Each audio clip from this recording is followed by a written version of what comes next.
What's up, gorgeous? Welcome. And you are in the right place if you are looking for things to look for in any new relationship.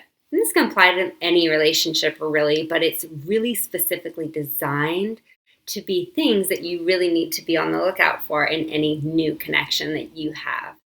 So I'll just dive right into it. Number one is chemistry. This might sound super Captain Obvious, but you'd be surprised at how often people end up dating people that they're only like sort of attracted to, or they're like, meh, they're okay. And, which is alarming, A, but B, it should tell you a lot about how you feel about someone based on your chemistry. This is more than just physical appearance or attractiveness. This is like, how much chemistry do you feel when you're around this person? How exciting is it? How easy is it? How do you guys work together and flow together? Chemistry is like really, really important because it can tell you not only just a lot about physical features and attractiveness and how things are going to be in that level of intimacy, physical intimacy, but it can also really tell you about how you guys work together in communication, emotionally, whether or not you're going to feel really connected or excited about this person in 6 months or a year from now. And it's better to look at these things now than look back and wish you had really evaluated it more closely when you look back at a relationship that you put a lot of time and energy in. So, number one is chemistry. Number two is effort. So this is mutual effort in the relationship. Do you feel like one party or another party is making more effort than the other person? This tells you a lot because effort is what creates balance.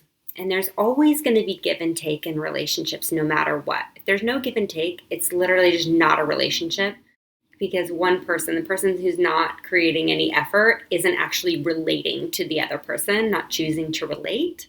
So you should really, really look at how balanced the effort is. Does one person constantly make concessions for another person or constantly, do what the other person wants? Does one person make their needs or their wants or desires more important than the other person? And these are really, really fundamental relationship skills that every person needs to have in order to have healthy relationships. But you can usually tell when a relationship doesn't end up being good for you, that effort and balance weren't in alignment there.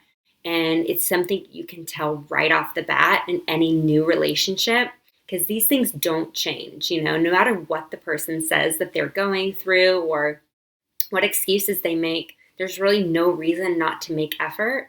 And, time and scheduling, sometimes those things come into account. But do they acknowledge that and, make up for it in another area? Or do they just expect you to work around it? That can tell you a lot about a person. If they just expect you to work around them all the time, they might not be the best match for you.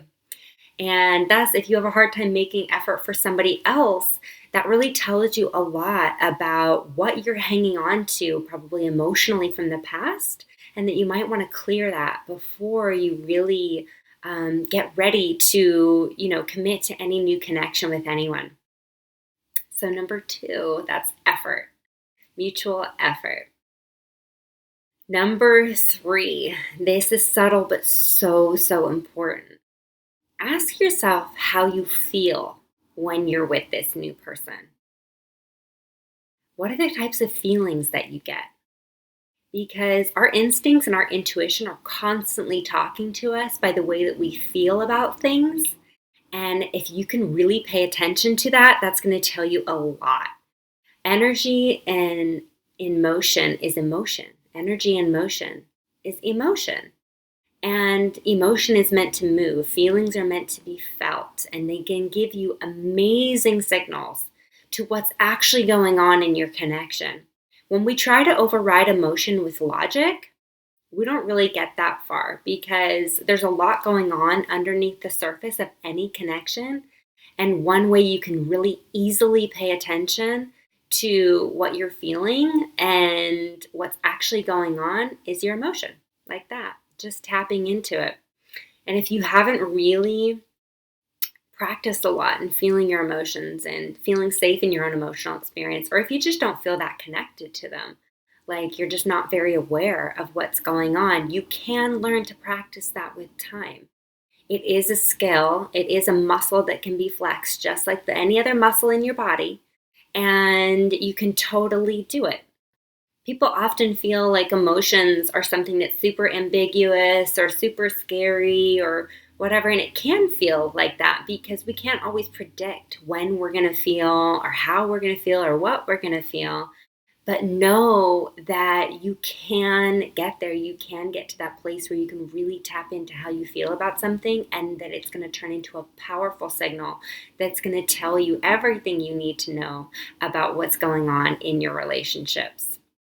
So I hope that you've gotten something from this information. This has been helpful to you. And more than that, just go out and apply it. If you're in a new connection, or even maybe in a relationship you've been in a while, ask yourself, go through these questions, these areas, and see how your relationship holds up. And if you have any questions or comments, or you just have something you want to share, go ahead and stick it in the comments below. And more importantly than just listening to this information, go out and apply it. Go out and in any new connection, really think about these areas, really think about the effort that you're putting in, really feel into your chemistry and think about how you feel when you're with that person.